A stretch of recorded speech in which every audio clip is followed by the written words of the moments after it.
kids, welcome to grade 9 civics class. In today's class we are going to discuss chapter number 5, which is working of institutions, and today's session will be session number 9. So we are going to discuss powers of the Prime Minister.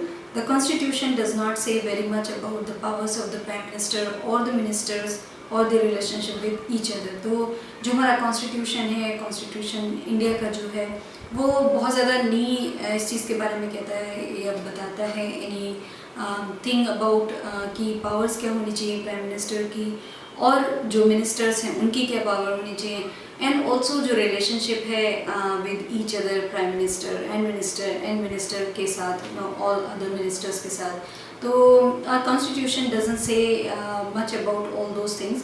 तो उसके बारे में constitution में ज़्यादा नहीं लिखा है कि क्या होना चाहिए एंड रिलेशन के बारे में, प्राइम मिनिस्टर्स की पावर के बारे में. But as head of the government, the Prime Minister has wide-ranging powers. He chairs cabinet meetings. He coordinates the work of different departments. So, as head of the government, क्योंकि जो Prime Minister है वो head of the government होते हैं, तो Prime Minister के पास बहुत सारी powers होती हैं, wide-ranging powers होती हैं. As Prime Minister, democracy में, because our country has democracy, तो यहाँ पे democracy में वो choose होके आते हैं as leader of the people. And then leader of the party होते हैं वो, एंड दैट्स हाउ वो प्राइम मिनिस्टर बनते हैं. तो प्राइम मिनिस्टर के पास जो पावर्स हैं वो बहुत वाइड रेंजिंग हैं. वो चेयर करते हैं कैबिनेट मीटिंग्स जो होती हैं उनको चेयर करते हैं prime minister.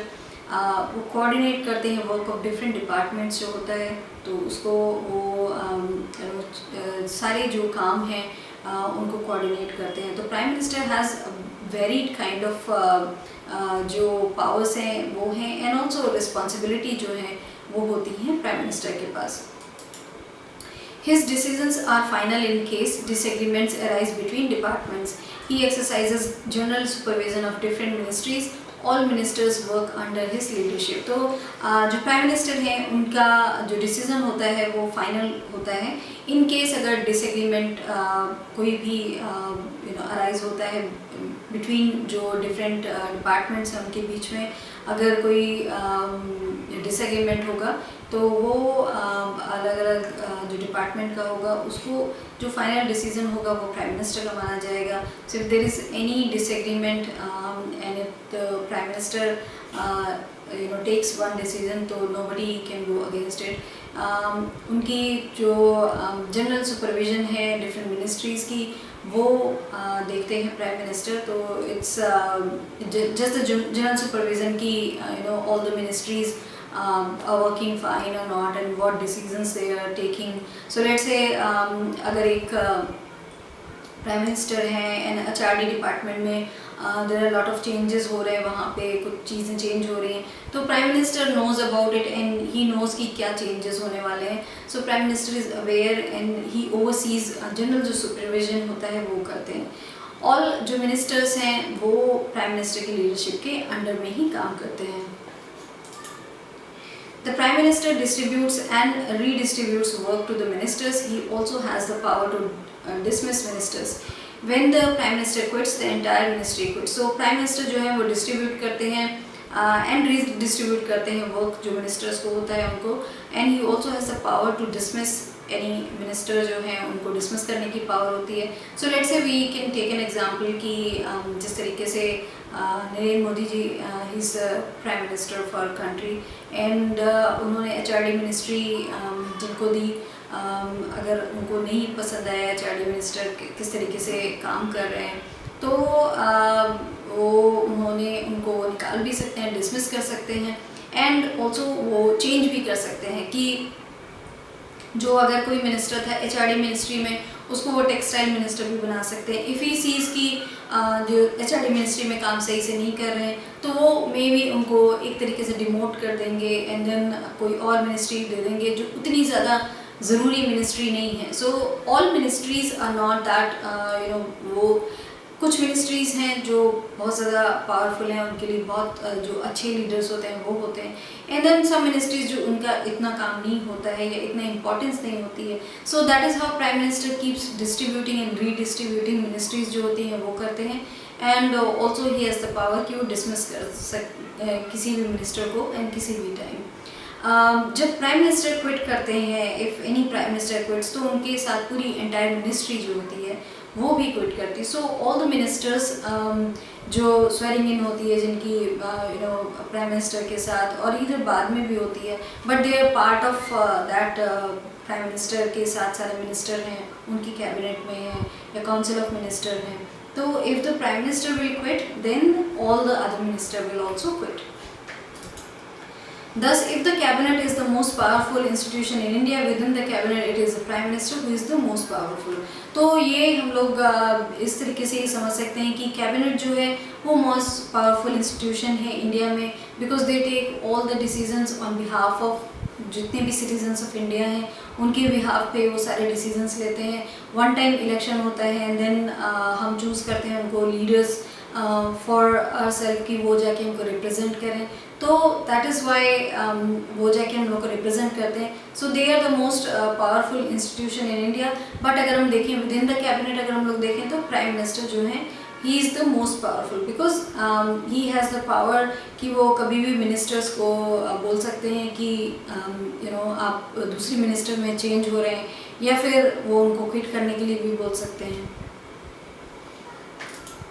The powers of the Prime Minister in all parliamentary democracies of the world have increased so much in recent decades that parliamentary democracies are sometimes seen as prime ministerial form of government. तो जो powers हैं prime ministers की in all parliamentary democracy जो भी हैं in the world, वो इतनी ज़्यादा बढ़ गई हैं कि रिसेंट डेकेड में कि प्राइम मिनिस्ट्री पार्लियामेंट्री जो डेमोक्रेसी हैं वो समटाइम उनको ऐसे देखा जाता है कि prime ministerial form of government है, बिकॉज सारा जो सब कुछ कंट्रोल करने का काम है वो इवेंचुअली प्राइम मिनिस्टर का होता है, and he has all the powers, जो मिनिस्ट्री की भी पावर्स होती हैं, and he has lot of other responsibilities and powers with him कि वो बहुत सारी चीज़ें कर सकते हैं।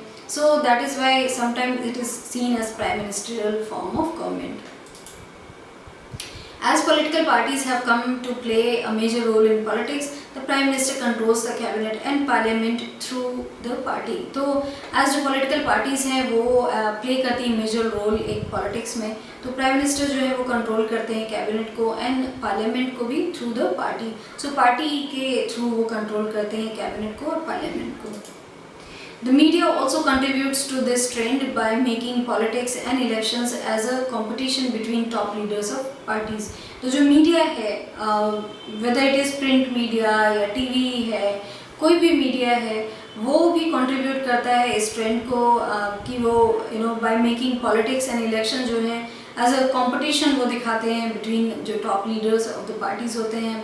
लेट्स से हमारे यहाँ जो भी मेन पार्टीज़ हैं उनके जो लीडर्स हैं, तो उनके बीच में दिखाया जाता है कि there is like a war going on, and इस तरीके से जो मीडिया है वो भी ये सब दिखाता है, even if it is print media है, सोशल मीडिया है, या फिर टीवी पे आप न्यूज़ देखते हैं, तो इस तरीके से ये सारी चीज़ें दिखाई जाती हैं कि it's like a war happening between two parties and two leaders.